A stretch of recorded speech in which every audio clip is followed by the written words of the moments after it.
Hey, it's Josh. If after installing a PowerView, Designer roller or screen shade, you notice that the upper limit seems to be set way too low, like in our example here, and when you do a 6-second reset, that bottom bar doesn't seem to go above it, the hard stop needs to be adjusted, but you can prevent this problem during the installation process before you even get to this point, and I'm going to show you how. The design option for the shade will determine where the upper limit should be set. So for example, a roller or screen shade with fascia, we want to make sure that when the shade is fully raised, the bottom bar is tucked into the fascia. For a Designer roller or screen shade with fascia and blockout like we see here, we want to make sure that when the shade is fully raised, that this bottom rail does not go above the channel. The first thing I need to do before I install the roller shade into the brackets is remove the foam insert.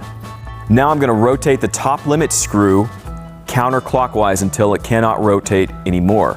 If it cannot rotate anymore, I've reached the hard limit stop. For an outside mount, your considerations for an upper limit are the same. The only difference is the orientation of the brackets.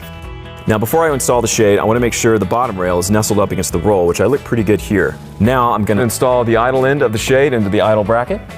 My bottom rail is right next to my roll, and now I need to line up the motor end into the bracket. Now notice it doesn't exactly go in, so I need to remove the paper bands,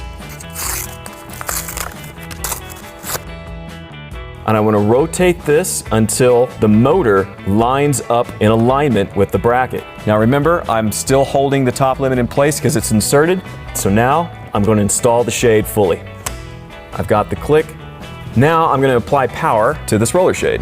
Now with my roller shade fully powered up to the battery pack, let's check the hard limit. I'm going to press the programming button.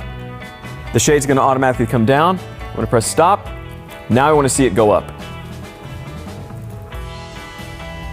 There's the hard limit. The hard limit cannot be adjusted any higher. The only way to do that is to uninstall the shade and do the process we just went through. Having adjusted the upper limit on this shade, I may have affected the bottom limit. I might need to make those adjustments. If you need additional instructions for how to adjust the bottom limits for a Designer roller or screen shade,